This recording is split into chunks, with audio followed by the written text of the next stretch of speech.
বাইরে নানা দাবি দাবা কর্মসূচি, ভেতরে জোর প্রস্তুতি। প্রার্থী চূড়ান্ত অনেকে বা নিজ এলাকায় নির্বাচনী প্রচারণায় ব্যস্ত সময় পার করছেন। জোটের সঙ্গে ভোটের নানা সমীকরণ আজ মেলাবো, তা জানতে হলে দেখতে হবে মধুমতি ব্যাংক পিএলসি নতুন বাংলাদেশ। আপনাদের সবাইকে স্বাগত জানাচ্ছি। আপনাদের সঙ্গে আছে আমি রিশাদ হাসান এবং আজকে আমাদের সঙ্গে স্টুডিওতে অতিথি হিসেবে উপস্থিত আছেন, আমি একটু আমার ডান দিক থেকে পরিচয় করে দিতে চাই। আমার সঙ্গে আছেন মৌলানা আশরাফ মাহাদি, যুগ্ম আহ্বায়ক এনসিপি।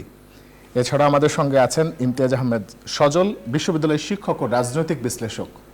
এছাড়াও আমাদের সঙ্গে স্টুডিওতে উপস্থিত আছেন ব্যারিস্টার সৈয়দ ইজাজ কবির, মানবাধিকার বিষয়ক সম্পাদক, জাতীয়তাবাদী আইনজীবী ফোরাম। আপনাদের তিনজনকেই স্বাগত আজকে আমাদের সঙ্গে এই আলোচনায় যুক্ত হবার জন্য। আজকে আমরা আলোচনার যে বিষয় নির্ধারণ করেছি সেটি হলো রাজনীতি, বাইরে বিভাজন, ভেতরে আয়োজন।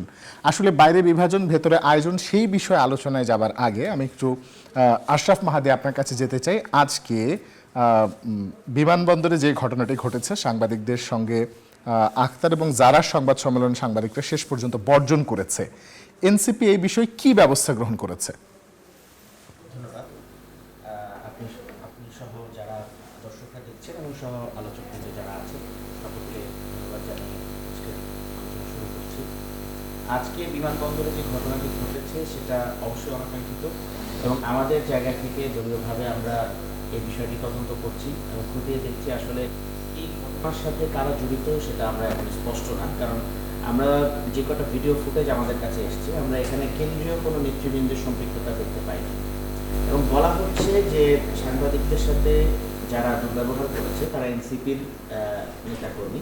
তো আমরা ধারণা করছি হয়তো আমাদের কোনো সমর্থক অথবা এমন কোনো সদস্য থানা পর্যায়ের বা ওয়ার্ড পর্যায়ের কোনো সদস্য হতে পারে যার কেন্দ্রের সাথে সংযোগ বা যোগাযোগ কম, যাকে আমরা এখনো আইডেন্টিফাই করতে পারছি না। তবে আমরা স্পষ্টভাবে বিবৃতি দিয়ে জানিয়েছি এই ঘটনার সাথে দূরতম সম্পর্ক যাদের আছে এবং সাংবাদিকদের সাথে যারা দুর্ব্যবহার করেছে তাদের বিরুদ্ধে অবশ্যই আমরা সাংগঠনিক ব্যবস্থা। আচ্ছা, এই বিষয়ে আপনার কাছে আবার আসবো। আমি একটু ইমতিয়াজ আহমেদ সজল আপনার কাছে আসি, যে আসলে সাংবাদিকদের সঙ্গে রাজনৈতিক দলের নেতাকর্মীদের দুর্ব্যবহার করার ঘটনা বা বাদানুবাদের ঘটনা এটা নতুন কিছু নয়, এটা ইতিপূর্বেও আমরা দেখেছি বিভিন্ন দলের ক্ষেত্রেই এই জিনিসটা ঘটেছে। কিন্তু আসলে নিজ দলের নেতাকর্মীদেরকে নিয়ন্ত্রণ করবার দায়িত্বটা আসলে কার? এটা কি আসলে সাংবাদিকরা দায়িত্ব নেবে, আইন শৃঙ্খলা বাহিনীর দায়িত্ব নেবে, নাকি আসলে সেই রাজনৈতিক দলকে এটার দায়িত্ব নিতে হবে? অনেক ধন্যবাদ। আসলে রাজনৈতিক শিষ্টাচার কর্মীরা মানবে, এটা তো রাজনৈতিক দলের মানে আদর্শ বিশ্বাস সেটার উপর নির্ভর করে। অর্থাৎ একটা আদর্শিক রাজনৈতিক সংগঠনের কর্মীরাও একই ধরনের রাজনৈতিক মানে আদর্শের উপর চলবে। তো আমার মনে হয় এটাকে অবশ্যই রাজনৈতিক দলগুলোকে দায় নিতে হবে এবং এটা যদি এমন হয় যে আইন শৃঙ্খলা বিঘ্নকারী কোনো বিষয় ঘটেছে এবং সেটাকে কেন্দ্র করে তারপর উদ্ভট একটা পরিস্থিতি তৈরি হয়েছে, তখন হয়তো আমরা আইন শৃঙ্খলা রক্ষাকারী বাহিনীকে দায় দিতে পারি বা যেখানে তাদের দায়িত্ব অবহেলা বা এই ধরনের কোনো সম্পৃক্ততা থাকে। এছাড়া আমার মনে হয় এই ধরনের ক্ষেত্রে রাজনৈতিক দলগুলোকে দায়িত্বশীল আচরণ তাদের কর্মীদেরকে শিক্ষা দিতে হবে এবং সেই অনুযায়ী তাদেরকে দায়িত্বটা নিতে হবে।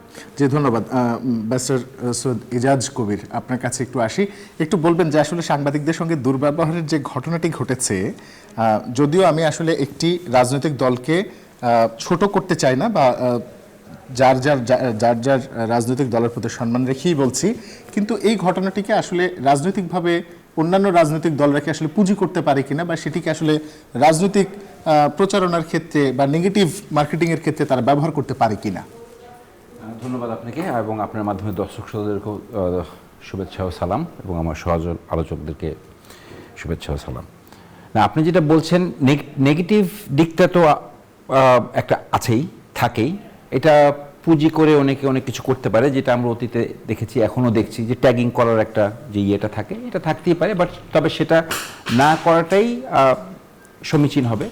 এবং আমরা সত্যি কথা বলতে সাংবাদিকদের সঙ্গে আগেও রাজনৈতিক কর্মীদের বাকবিতণ্ড আমরা হতে দেখেছি এবং এটা অনাকাঙ্ক্ষিত, কিন্তু মাঝে মাঝে হয়েই যায়। কিন্তু সেই ক্ষেত্রে দলকে দায়িত্ব নিতে হবে এবং এটার একটা সুরাহার দিকে তো যেতেই হবে।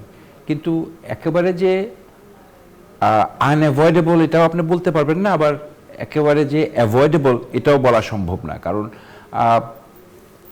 মানুষ বিভিন্ন চরিত্রের এবং আবার অনেক সময় দেখানো যায় এর ভিতরে কোনো ইন্ধনদাতা থাকে বা উস্কানি থাকে, যারা একটি ভিন্ন একটা স্বার্থ উদ্ধারের জন্যে কোনো একটা পরিকল্পনা করে তারা এরকম একটা কিছু করে, যেখান থেকে বাকবিতণ্ডা লেগে গেলে তো তখন বোঝার উপায় থাকে না আর কি। তবে এরকম হওয়াটা অনাকাঙ্ক্ষিত, এরকম না হওয়াটাই সমীচীন আর কি। জি, আমি আমি এবার একটু ভিন্ন প্রসঙ্গে আসতে চাই, কিন্তু তার আগে আমি একটু আরেকবার আশরাফ মাহাদী আপনার কাছে আসতে চাই। একটু বলবেন যে আসলে আমি চাই যে আসলে সকল দল সমানভাবে নিজেদের ডিফেন্স করার সুযোগ পাক।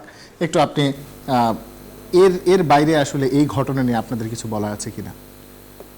আমরা নিঃশর্তভাবে এই ঘটনার ব্যাপারে আমাদের সদস্য সচিব আক্তার হোসেন তিনি নিঃশর্তভাবে ক্ষমা চেয়েছেন, এবং এই জায়গাটায় আমরা আসলে অবশ্যই সাংগঠনিক ব্যবস্থা নেব, সেটা আমাদের প্রথম স্টেপ। তবে আমরা যদি আশরাফ মাহাদী, আশরাফ মাহাদী, দুঃখিত, আমি খুবই দুঃখিত। আপনার অডিওটা আমরা আরেকবার একটু নিতে চাইবো, কিন্তু তার আগে আমি একটু অন্য বিষয় নিয়ে সজল আপনার কাছে আসতে চাই যে এই মুহূর্তে নির্বাচনী দৌড়ে রাজনৈতিক দলগুলোর ভিতরে কে সবচেয়ে বেশি এগিয়ে আছেন?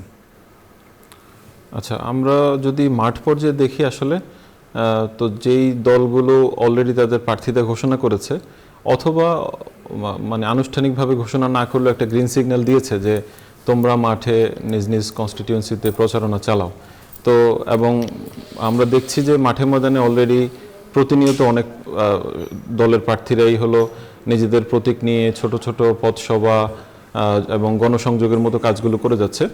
তো এই ক্ষেত্রে আমার মনে হয় যে এই দলগুলো তাদের নিয়মিত প্রার্থী তালিকা প্রকাশ করেছে অথবা অনানুষ্ঠানিকভাবে জানিয়েছে তাদের সম্ভাব্য প্রার্থীদেরকে। সেই ক্ষেত্রে বাংলাদেশ জামায়াত ইসলামী, ইসলামী আন্দোলন বাংলাদেশ, আমার মনে হয় তাদের প্রচারণায় মাঠ ময়দানে সবচেয়ে বেশি। আর এর বাইরে যেহেতু বিএনপিতে একাধিক সম্ভাব্য প্রার্থী আছে এবং তারা অনেক দিন ধরেই রাজনীতির মাঠে আছে, তারাও প্রচারণায় আছে। আর এনসিপি এখনও পর্যন্ত আমি যতটুকু জানি অফিসিয়ালি কোনো লিস্টে ওরা করেনি, বা অলিখিতভাবে হয়তো সম্ভাব্য প্রার্থীরা নিজ নিজ এলাকায় সম্ভাব্যতা অনুযায়ী সম্পৃক্ত আছেন প্রচারণায় আর কি। জি, ধন্যবাদ। এজাজ কবির, একটু আপনার কাছে আসবো। একটু বলবেন যে আপনার কাছে আসলে রাজনৈতিক দলগুলোর ভেতরে নির্বাচনের দৌড়ে এই মুহূর্তে প্রচারণার ক্ষেত্রে কে এগিয়ে আছে? মানে এটা তো বলা খুবই মুশকিল, যদিও নির্বাচন বেশ দূরে, কিন্তু তারপরেও না, কারণ শুনতে তো পাচ্ছি আপনাদের মতো আমরা সবাই যে সবাই নাকি প্রার্থিতা দিয়ে দিয়েছে, কিন্তু মূল বড় দল যেটা বিএনপি এখনো প্রকাশ্যে এরকম কোনো কথা বলেনি। জামায়াতে ইসলাম প্রকাশ্যে এখনো কোনো তালিকা দিয়েছে বলে আমার মনে হয় না, আমার জানা নেই। ওনারা কোনো ব্যক্তি নিজেকে প্রার্থী হিসাবে ঘোষণা করছেন, বাট আনুষ্ঠানিকভাবে কোনো দল এখন পর্যন্ত প্রার্থিতা দিয়েছে বলে আমার জানা নেই। তো যতক্ষণ পর্যন্ত না দিচ্ছে আনুষ্ঠানিকভাবে, দলীয়গত হোক, এটা যে নির্বাচনের নমিনেশন দিয়েই দেওয়া লাগবে তা না, দলীয়গতভাবে আগেও দিতে পারে, সেরকম না দেওয়া আগ পর্যন্ত তো প্রকাশ্যে বলা আসলে মুশকিল। তবে হ্যাঁ, যেসব কথা শুনতে পাচ্ছি যে জামাতে ইসলাম প্রচুর এগিয়ে আছে, তাদের 300 আসনেই তাদের প্রার্থিতা আছে। তো বিএনপিরও তো 300 আসনের প্রার্থিতা আছে, বরঞ্চ বিএনপির এত বিশাল বড় একটা দল যে এখানে তাদের প্রার্থী বাছাই করতেই একটা হিমশিম খেতে হবে। তো সেই ক্ষেত্রে মানে দৌড়ে কে এগিয়ে আছে এটা বলা মুশকিল, তবে দৌড়ে কে এগিয়ে থাকবে এটা একমাত্র নির্বাচনের পরেই বোঝা সম্ভব। জি, ধন্যবাদ।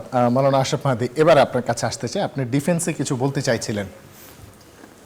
আমরা আজকে পুরো ঘটনাটা সকাল থেকে যেভাবে দেখছিলাম, এখানে আসলে অনাকাঙ্ক্ষিতভাবেই প্রথমে আমরা জানি যে ফ্লাইট আসলে যে সময়টায় ল্যান্ড করার কথা থাকে সবসময় নির্দিষ্ট সময় বা উল্লেখিত সময় ল্যান্ড করে না, মাঝে মধ্যে ডিলে হয়। তো সেই জায়গা থেকে আমরা যেটা জানি যে আমাদের সদস্য সচিব এবং সিনিয়র যুগ্ম সদস্য সচিবের ফ্লাইট ডিলে হয়েছিল, এবং বাইরে যখন সাংবাদিকরা অপেক্ষা করছিল এবং দীর্ঘ সময় ধরে তাদের অপেক্ষা করতে হয়েছিল, তো এখানে কিছু সাংবাদিকের পক্ষ থেকে ধৈর্যচ্যুতি হয়েছিল স্বাভাবিকভাবেই, এবং তারা আমাদের যারা ছিলেন সেখানে তাদের বক্তব্য অনুযায়ী সাংবাদিকদের পক্ষ থেকেও কিছুটা বাকবিতণ্ডা প্রথমে তাদের জায়গা থেকেও এসছে। তারা বলেছে যে এতক্ষণ কেন অপেক্ষা করিয়ে রাখা হলো, কেন এখন আমাদেরকে সুযোগ দেওয়া হচ্ছে না। মূলত এখানে স্বাভাবিকভাবেই আমরা দেখেছি যে আজকে প্রথম যখন ফ্লাইটটা ল্যান্ড করে এবং যখন নেতৃবৃন্দ বাইরে আসে, প্রথমেই বিএনপির যারা দায়িত্বশীলরা ছিলেন, নেতৃবৃন্দ ছিলেন, তারা কথা বলেছেন। তো সেই জায়গা থেকে আমরা আসলে সিরিয়াল ওয়াইজ ঘটনার সূত্রপাতটা কিন্তু আসলে সেখান থেকে, সেখানে বিএনপির একজন কথা বলছিলেন এবং সেই সময় আশেপাশে আপনাদের কিছু সমর্থক যারা আছেন তারা সেখানে স্লোগান দিচ্ছিলেন এবং সাংবাদিকরা তাদেরকে আসলে অনুরোধ করেছিলেন যেন স্লোগানটাকে কিছুক্ষণ পরে দেন, কারণ তাদের নেতাকর্মী বা আপনাদের নেতাকর্মীরা যখন আসবেন তখন আসলে স্লোগান দেওয়ার সুযোগ তারা পাবেন বা সেই সুযোগটা আসলে থাকবে। কিন্তু আসলে মূল বাকবিতণ্ডাটা কিন্তু তখন থেকে শুরু হয়েছে, যদি আপনি ভিডিওগুলো ঠিকমতো দেখে থাকেন। হ্যাঁ, আমি এই কথাটা, এটা কিন্তু ভিডিওতে ওইভাবে নাই আপনি যে বিষয়টা বললেন। তবে সেটা যদি আমি সত্যিও ধরে নিই তাহলে আমি নিশ্চিতভাবে এটা বলতে পারবো না যে গণমাধ্যমগুলোতেও কিন্তু আসলে হ্যাঁ সেইভাবে ফ্রেমিংটা হয়েছে আমি জানি, কিন্তু আমি তো ভিডিও ফুটেজে এটার কোনো প্রমাণ পাইনি। দ্বিতীয়ত হচ্ছে, যদি আমি এটাকে সত্য ধরেও নিই তাহলে যে ব্যক্তি স্লোগান দিল সে যদি আমাদের দলের কেউ হতো অবশ্যই আমরা তাদেরকে চিনতাম। তাহলে আমরা কেন বলবো না যে এটা কোনো স্যাবোটাজ ছিল? এটা আমরা বলবো না যে অন্য কোনো পলিটিক্যাল পার্টি থেকে হয়েছে, অন্য কোনো দলের ধরে নিলাম সেখানে আওয়ামী লীগের কোনো সাপোর্ট। এটাই আমি বলছি যে অন্য কোনো পলিটিক্যাল পার্টি যারা ওইখানে ছিল নেতৃবৃন্দ তাদের দলেরই নেতাকর্মীরা হবে, ব্যাপারটা এরকম না। কিন্তু বিভিন্ন সময় আমরা দেখেছি যে আওয়ামী লীগের যারা বিভিন্ন জায়গায় আমাদেরকে টার্গেট করে, আমরা নিউ ইয়র্কে ওই ঘটনায় দেখেছি যে অন্য দলের নেতাকর্মীদের চেয়ে আমাদের উপর ক্ষোভটাই যেন একটু বেশি জুলাই আগস্টের গণ অভ্যুত্থানের নেতৃত্ব দেওয়ার কারণে। তো সেই জায়গা থেকে আমরা এটাও ধরে নিতে পারি যে এখানে কোনো দুষ্কৃতিকারী সে ওখানে গিয়ে একটা স্যাবোটাজ করার চেষ্টা করলো এবং আজকে যেই সাংবাদিকদের সাথে আমাদের যে দূরত্বটা তৈরি হলো এই ঘটনার মাধ্যমে, হয়তো উদ্দেশ্য সেটাই ছিল। তো তারপরেও আমরা এত কিছুর ভেতরে না গিয়ে আমরা নিঃশর্তভাবে সাংগঠনিকভাবেই আমরা প্রথমেই সাংবাদিক ভাইদের কাছে ক্ষমা চেয়েছি, কারণ আমরা মনে করি যে জুলাই আগস্টের গণ অভ্যুত্থান সফল করার পিছনে এই সাংবাদিক সহযোদ্ধারা যদি আমাদের সাথে না থাকতো তাহলে এই যুদ্ধটা, মানে এই লড়াইটা সফল করা আমাদের জন্য খুবই কঠিন হতো। তো সেই জায়গা থেকে আমরা অবশ্যই সাংবাদিকদের প্রতি শ্রদ্ধাশীল এবং সর্বোচ্চভাবে আমরা এটার তদন্ত করছি আমাদের জায়গা থেকে। যদি কোনোভাবে এই ঘটনার সাথে আমাদের কোনো নেতাকর্মী জড়িত থাকে আমরা তার বিরুদ্ধে সাংগঠনিক ব্যবস্থা নেব। জি, ধন্যবাদ। আপনার কাছ থেকেই আমি করতে চাই, এই প্রশ্নটা নিয়ে যেতে চাই, সেটি হলো যে আসলে নির্বাচনী দৌড়ে আসলে কোন দলকে এগিয়ে দেখছেন এখন পর্যন্ত? নির্বাচনী দৌড়ে কোনো দলকে এগিয়ে রাখার জন্য রাজনৈতিক দৃষ্টিকোণ থেকেও বলতে পারেন। আচ্ছা, আমি একটু জনগণের জায়গা থেকে বা মাঠ পর্যায়ে আমরা নির্বাচনী কাজ জনগণের সাথে, আমরা তো এখন বিচার সংস্কার এবং গণপরিষদ নির্বাচন নিয়ে উঠান বৈঠকগুলো করছি। তো মানুষের সাথে কথা বলার সময় আমরা যেটা দেখি, আমি যদি কোনো দলকে এখানে সামনে না দাঁড় করি, আমি যদি একটা মানুষের মনস্তাত্ত্বিক জায়গা থেকে ব্যাপারটাকে ব্যাখ্যা করি, মানুষ এখন চাচ্ছে যে একটা নতুন কিছু সামনে আসুক, একটা পরিবর্তন চাচ্ছে মানুষ। দীর্ঘ সময় যেই রাজনৈতিক দলগুলোকে গত 53 বছর ধরে বাংলাদেশে বিভিন্ন সময় ক্ষমতায় এনে যে অভিজ্ঞতা মানুষের হয়েছে, মানুষ এখন নতুন কিছু অভিজ্ঞতার আলোকে সেই নতুন কিছু তারা চাচ্ছে। তো সেই জায়গা থেকে আমি বলবো যে এমন কিছু একটা ঘটতে পারে সামনের নির্বাচনে যেটা আসলে আমরা এখন এই জায়গা থেকে বসে চিন্তাও করতে পারছি না। তবে ফেভারিট দল হিসাবে বড় দলগুলো অবশ্যই এগিয়ে আছে। তাদের যেহেতু একদম তৃণমূল পর্যায়ে প্রত্যেকটা জায়গায় তাদের কর্মীরা আছে, তারা কাজ করছে, আমরাও আমাদের জায়গা থেকে কাজ করছি। আমাদেরও যে সময় থেকে আমরা কাজ শুরু করেছি, খুব অল্প সময়ের মধ্যেই আমরা নির্বাচন কমিশনের পক্ষ থেকে যেই শর্ত দেয়া ছিল সেই শর্ত পূরণ করে আমাদের যেই কটা জেলা, থানা এবং ইউনিয়ন পর্যায়ের যে কমিটিগুলো সেগুলো আমরা করে ফেলেছি। তো সেই জায়গা থেকে আমরা বলবো যে মানুষের সাড়া আমরা পাচ্ছি, জুলাই পদযাত্রায় মানুষের সাড়া আমরা পাচ্ছি। তার মানে নির্বাচনের দৌড়ে আপনারা বেশ এগিয়ে আছেন, বিষয়টা কি এরকম বলা যায়? এটা তো আসলে সিদ্ধান্ত নেবে জনগণ, কারা এগিয়ে আছে সেটা আসলে ভোটের আগ পর্যন্ত নিশ্চিতভাবে বলা যায় না। তবে এটা আমরা বলতেই পারি যেহেতু মানুষ আমাদেরকে বিভিন্নভাবে কাছে চাচ্ছে এবং আমরা যখন মানুষের কাছে যাচ্ছি মানুষ আমাদেরকে গ্রহণ করছে। তো সেই জায়গা থেকে আমরা বলতে পারি যে নির্বাচনে অবশ্যই আমরা ভালো একটা ফলাফল আশা করছি। ধন্যবাদ।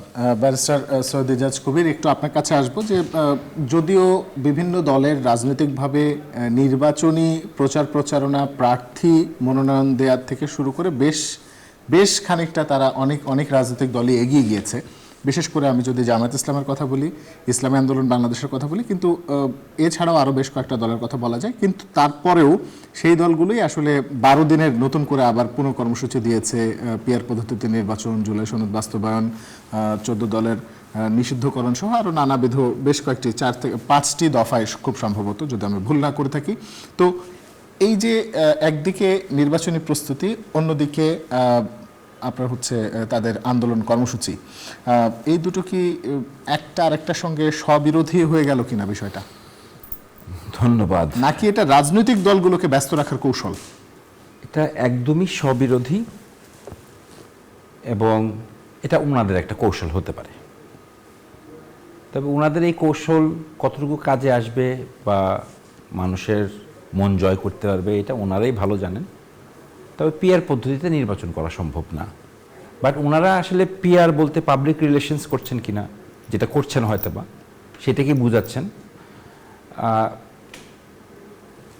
একদিকে টেবিলে বসে কথা বলবেন, অন্যদিকে কর্মসূচি দিবেন, আবার আরেক দিকে নির্বাচনের জন্য আপনারা প্রচারণা করবেন। এটা আসলে একটি মানে ডাইভার্সিফাইড পলিটিক্যাল অ্যাঙ্গেল বা কি বলবো, মানে টু ডাইভার্ট দি অ্যাটেনশন, এরকম একটা মনে হচ্ছে কি 3 অ্যাঙ্গেলে 3 দিকে খেলা। তবে এইটা নিয়ে বিচলিত হওয়ার কিছু নেই। এটা একমাত্র ইলেকশন হলেই বোঝা যাবে যে আসলে কার কি দৌড়, কত দৌড়, কার কতটুকু সক্ষমতা অক্ষমতা, এটা যার যারটা সবাই জানে, অন্তত মিনিমাম একটা আন্দাজ আছে। তো সেই জায়গা থেকে আমার মনে হয় যে আমি ব্যক্তিগতভাবে মনে করি এই দ্বিচারিতাটা করে যতটুকু সমর্থন বা সফট কর্নার ছিল জনগণের, ওই জায়গাটার থেকে আমার মনে হয় ওনারা একটু পিছিয়েছেন। এটা আমার ব্যক্তিগত ধারণা।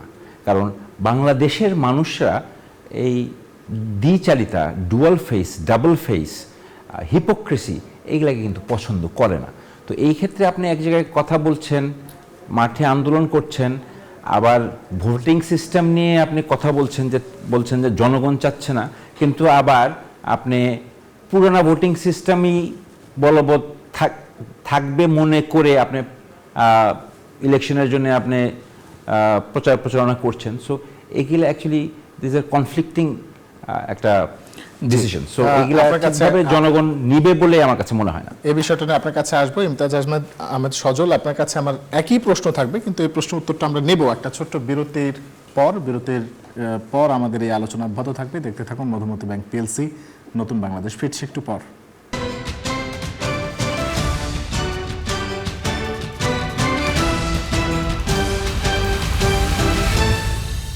বিরতির পর স্বাগত আরও একবার। দেখছেন নিউজ 24, চলছে মধুমতি ব্যাংক পিএলসি, নতুন বাংলাদেশ। আপনাদের সঙ্গে আছে রিশাদ হাসান। আমি এবারে সরাসরি আমাদের অতিথি ইমতাজ আহমেদ সজল আপনার কাছে চলে যাব। জামায়াত ইসলাম যদি আসলে নির্বাচনী দৌড়ে এগিয়েই থাকে, তবে তাহলে তারা কেন আসলে পিআর সহ আরও অন্যান্য ইস্যুতে তারা কর্মসূচি দিচ্ছে বারবার?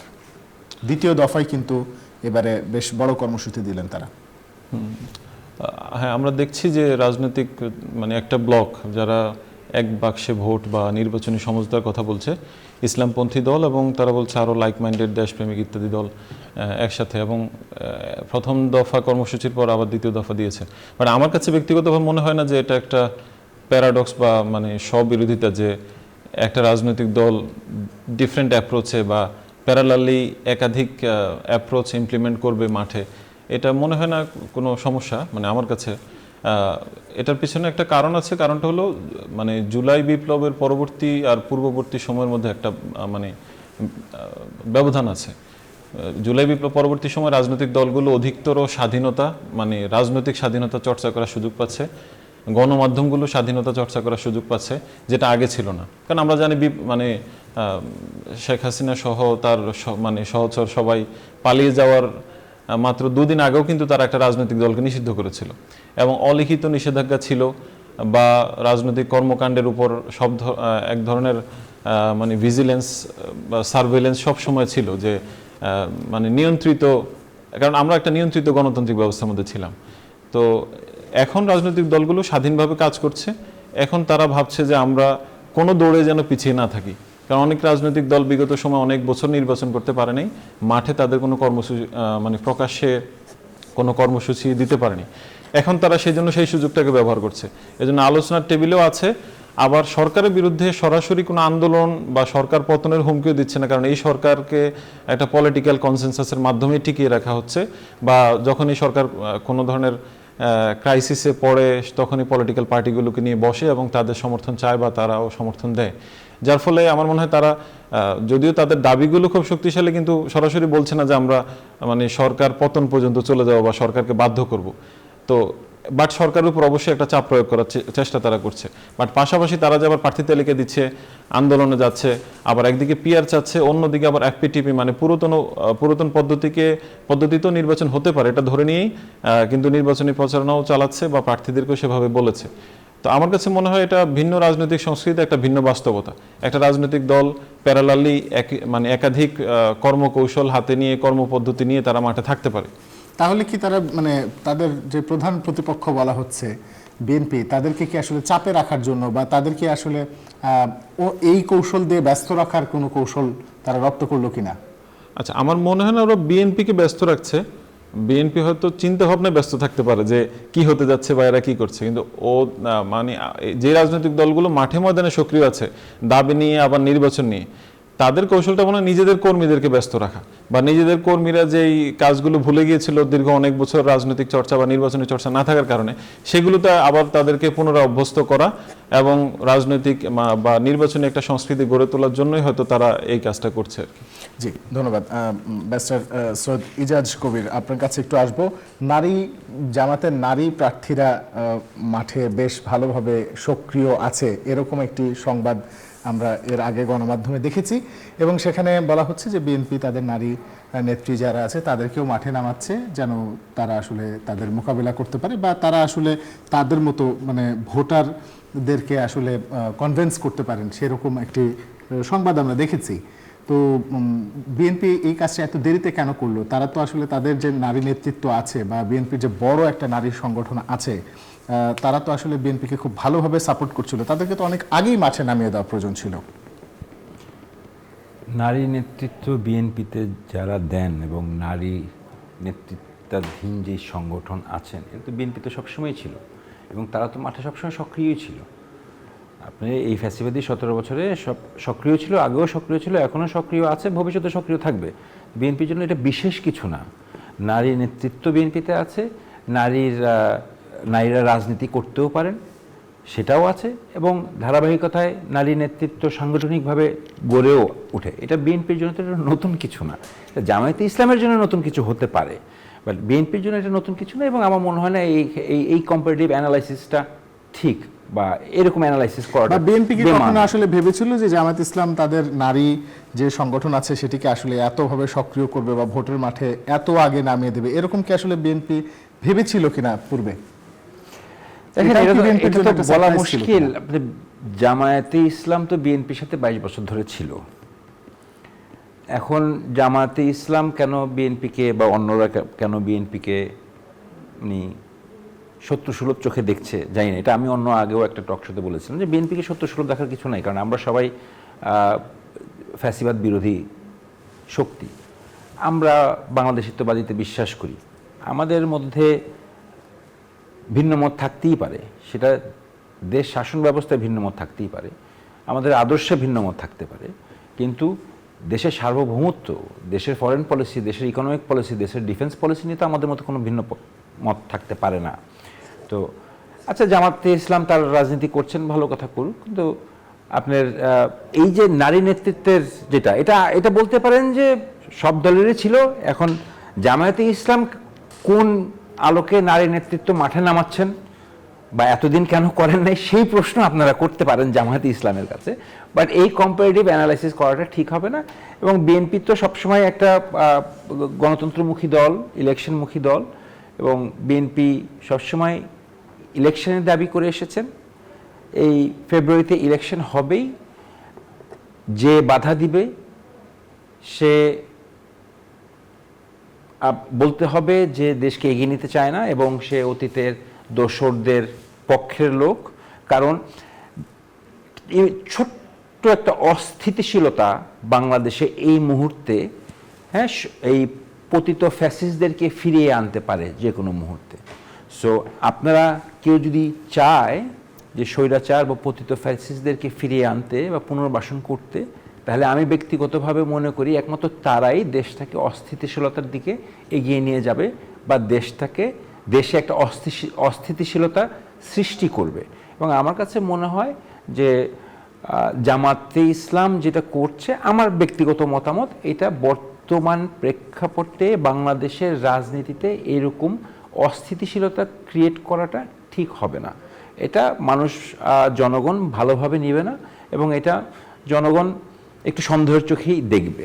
জি, আপনার কাছে আসবো আশরাফ মাহাদি। আপনাদের নারী নেতৃত্ব নিয়ে যদিও আলাদা করে বলার কিছু নেই, কিন্তু নারী নেতৃত্বের ক্ষেত্রে তারা আসলে মাঠে কতখানি আছে এবং এনসিপি আসলে কোন অবস্থানে আছে একটু জানতে চাইবো।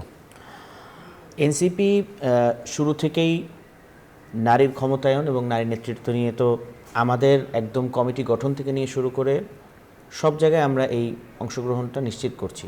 যদিও একটা প্রশ্ন উঠেছে যে বিপ্লবের সময়, গণ অভ্যুত্থানের সময় নারীদের যে অংশগ্রহণ ছিল, তারা কি গণ অভ্যুত্থান পরবর্তী বাংলাদেশ গঠনে তারা কি আবার ঘরে ফিরে গেল কিনা। তো সেই জায়গা থেকে আমরা বলবো যে অন্য সকল দলের তুলনায় এনসিপি অবশ্যই নারী নেতৃত্বের এই জায়গাটা এবং নারীদের রাজনীতিতে অংশগ্রহণের জায়গাটা সব নিশ্চিত করার দিক থেকে অন্য সবগুলো দল থেকে এগিয়ে আছে, সেটা দৃশ্যমান। এবং ভোটের মাঠে আপনি যদি দেখেন আমাদের যে উঠান বৈঠকগুলো হচ্ছে, সেখানে আমাদের নারী যারা আছেন তারা একদম তৃণমূল পর্যায়ে, গ্রামে গঞ্জে, যেখানে আসলে খেটে খাওয়া মানুষরা রাজনীতির সাথে সেইভাবে কখনো সম্পৃক্ত ছিল না, তাদেরকে নিয়ে উঠানে গিয়ে গিয়ে গ্রামের মা খালাদের সাথে বসে, সেখানে একদম মাটিতে বসে তাদের সাথে কথা বলা এবং তাদের ভাষাটা বোঝা, তাদের ভাষায় তাদেরকে বোঝানো, সেই জায়গায় কিন্তু আমাদের নারী নেত্রীরা বেশ অগ্রণী ভূমিকা রাখছেন। তারা তাদের জায়গা থেকে কাজ করে যাচ্ছেন এবং আমরা মনে করি যে রাজনীতিতে নারীর অংশগ্রহণ নিশ্চিত করতে যে পদক্ষেপগুলো নেওয়া দরকার, এনসিপি সেই পদক্ষেপগুলো অতীতেও নিয়েছে, ভবিষ্যতেও এই ধরনের আরও অনেক পদক্ষেপ তারা নেবে। অনেক ধন্যবাদ। আমরা ছোট্ট একটা বিরতিতে যাব। বিরতির পর যখন ফিরবো তখন এই বাইরে যে বিভাজন আর ভেতরের যে আয়োজন সেই বিষয়ে আমাদের আলোচনা চলবে। মধুমতি ব্যাংক পিএলসি নতুন বাংলাদেশের সঙ্গেই থাকুন, ফিরছে একটু পর।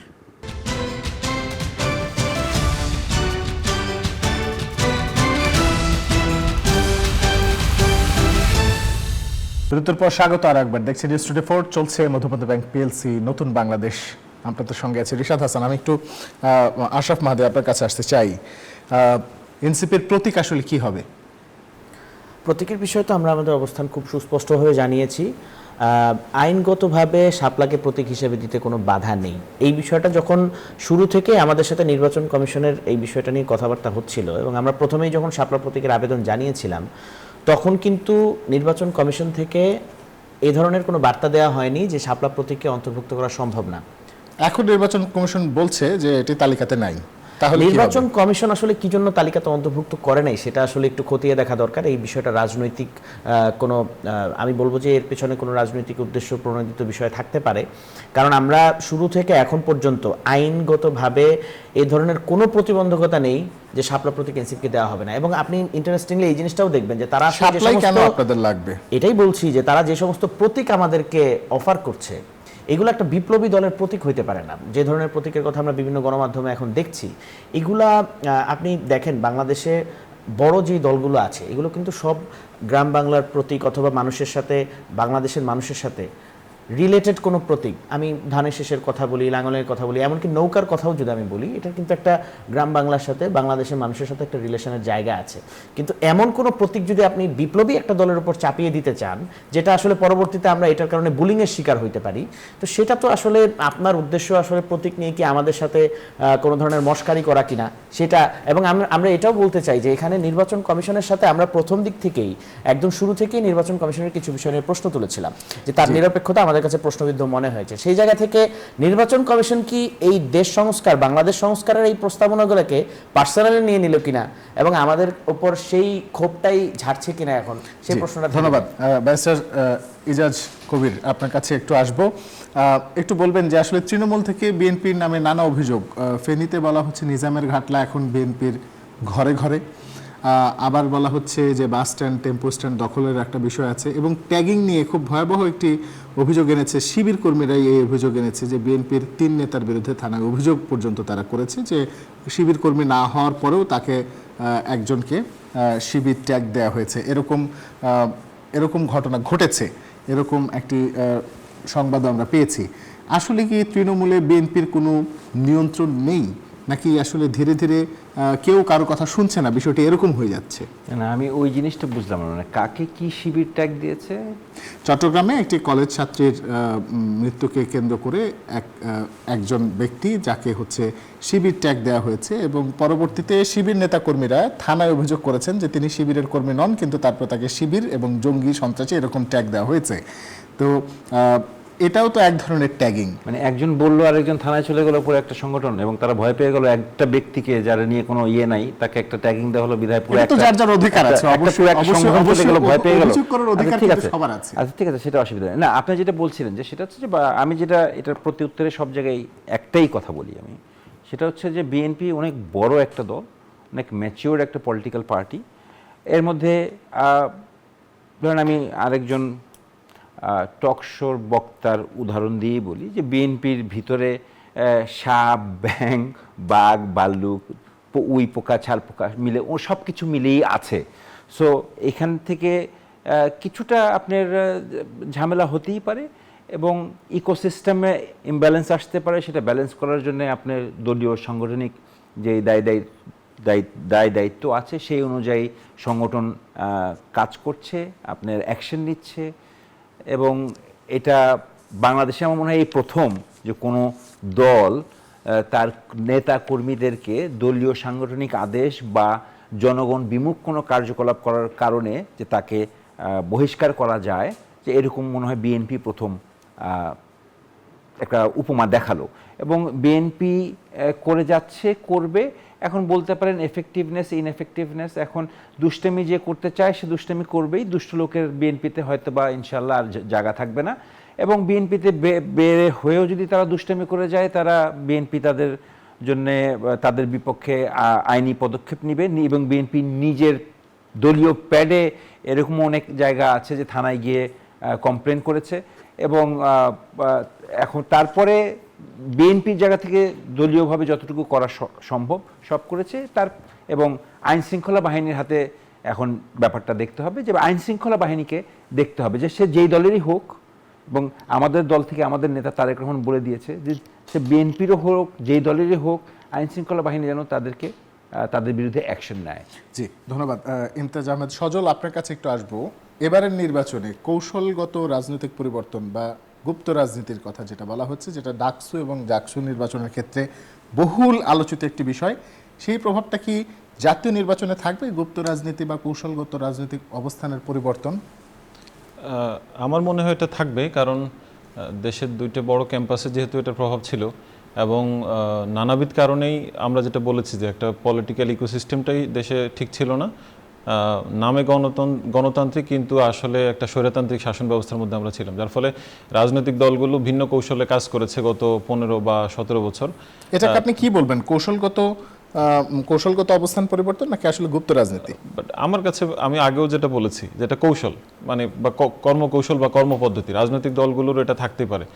এখন যাদের কাছে এটা ভালো লাগে না বা যারা এই পদ্ধতিতে যাচ্ছে না, তারা হয়তো মনে করছে এটা গুপ্ত রাজনীতি বা এটাকে, কিন্তু কোনো পদ্ধতি তো নিষিদ্ধ না।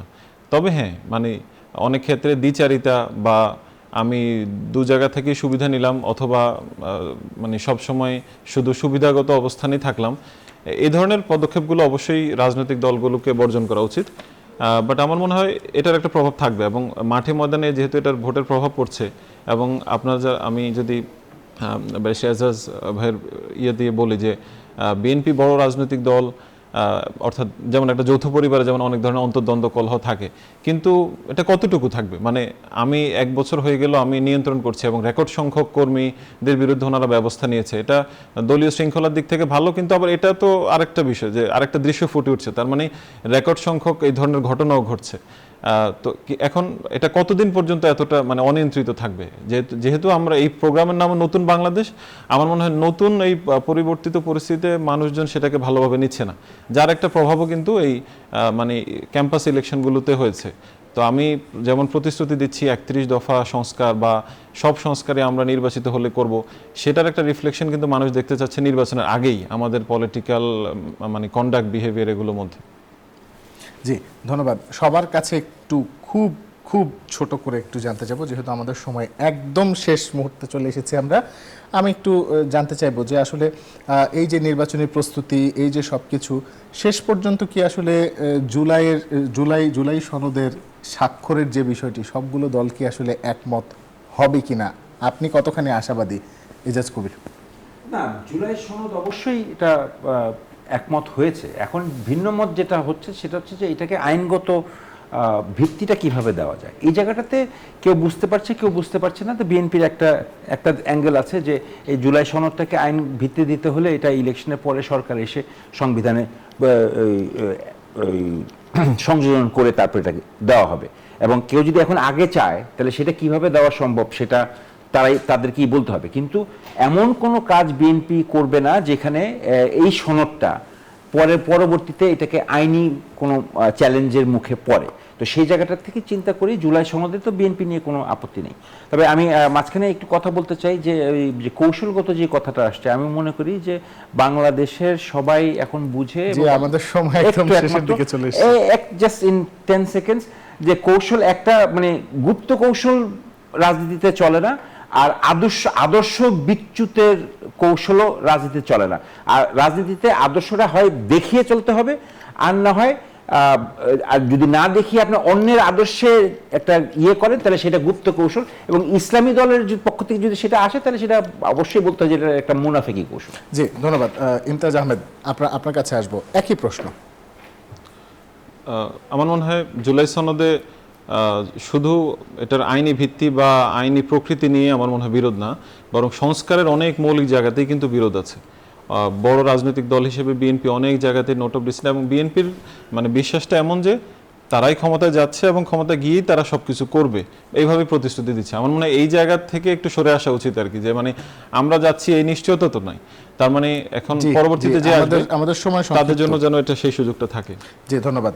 আশরাফ মাহদী, জুলাই সনদের কার্যকর ভিত্তি তো আসলে আমরা যেটা বলে আসছি শুরু থেকে গণপরিষদ নির্বাচনের মাধ্যমেই সম্ভব, এবং এর মাধ্যমে যদি আমরা জুলাই সনদ বাস্তবায়ন করি তাহলে আমাদের যে চ্যালেঞ্জেসগুলো আছে যে এটা টেকসইভাবে আইনি ভিত্তি পাবে কিনা সেই জায়গাটাতে আমরা একটা সুন্দর সমাধানের দিকে আসতে পারবো। এবং আমরা ভাই যেটা বললেন যে নোট অফ ডিসেন্ট যে জায়গাটা আসছে, আমি শেষ করছি, নোট অফ ডিসেন্টের যেই জায়গাগুলো আসছে সেগুলো নিয়ে আমরা এখন একটা সমাধানের চূড়ান্ত একটা জায়গায় চলে এসেছি। আমরা এখন ঐক্যমত্য কমিশনের যে অবস্থান দেখতে পাচ্ছি, ঐক্যমত্য কমিশন সবগুলো দলকে নিয়ে এখানে একটি সমাধানের দিকে যাবে বলে আমরা আশাবাদী। অনেক অনেক ধন্যবাদ। সবাই খুব ভালো থাকুন, সুস্থ থাকুন, সুন্দর থাকুন। আজকে শেষ করছি এখানেই। রবি থেকে বৃহস্পতি দেখুন মধুমতি ব্যাংক পিএলসি, নতুন বাংলাদেশ। শুভরাত্রি।